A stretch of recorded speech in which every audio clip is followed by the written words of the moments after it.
একজন গাড়ি চালক গাড়ি চালাবে আর একজন মেকানিক গাড়ির কাজ করবে, এটাই নিয়ম। তবে একজন গাড়ি চালক এবং গাড়ি ব্যবহারকারী হিসাবে আপনাদের এই জিনিসগুলো অবশ্যই জানা প্রয়োজন, তা না হলে আপনার গাড়ির চিকিৎসাটা ভুল হতে পারে। তো অনেক সময় দেখা যাচ্ছে যে গাড়ির কমন রেইলের সমস্যা ইঞ্জেক্টর চেঞ্জ করে দিচ্ছে, আবার অনেক সময় দেখা যাচ্ছে যে ইঞ্জেক্টরের সমস্যা কমন রেইল চেঞ্জ করে দিচ্ছে। তো আপনি নিজেই কিভাবে চেক করতে পারবেন যে আপনার গাড়ির কমন রেইলটি ঠিক আছে কিনা? এটাকে অনেক সময় অনেকেই গ্যালারি বলে থাকে, আবার কেউ কেউ বাসি বলে থাকে। তো আমি যে পাইপটা খুললাম এটা বাসিটার একটা ওভারফ্লোর একটা পাইপ। তো গাড়ি স্টার্টের পর এই ওভারফ্লো থেকে যদি বেশি তেল বের হয় তো সেই ক্ষেত্রে আপনাকে বুঝতে হবে যে আপনার কমন রেইলটার ডিস্টার্ব আছে। ইঞ্জিন স্টার্ট অবস্থায় পিক আপ দিলে যদি এভাবে সব সময় কন্টিনিউ তেল বের হতে থাকে স্পিডে, তাহলে আপনার কমন রেইলটি অবশ্যই ডিস্টার্ব আছে।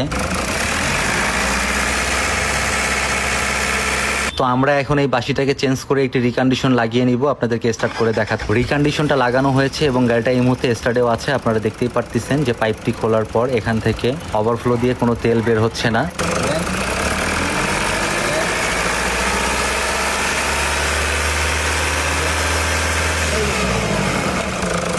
তো এখন আমরা জানবো গাড়ির কমন রেল যদি খারাপ থাকে তাহলে কি কি সমস্যা দিতে পারে। যেমন গাড়ি দাঁড়ানো অবস্থায় আপনার পিক আপ সবকিছু ঠিক থাকবে, আপনি যখন গাড়িটা রান করতে যাবেন আপনার চেক লাইটটা শো করে গাড়ির পিক আপটা ছেড়ে দিবে, আর কিছুক্ষণ পরে আপনার গাড়ির স্টার্টটি অটোমেটিক বন্ধ হয়ে যাবে। তো ভিডিওটি শেয়ার করে অন্যকে দেখার সুযোগ করে দিবেন। ধন্যবাদ সবাইকে।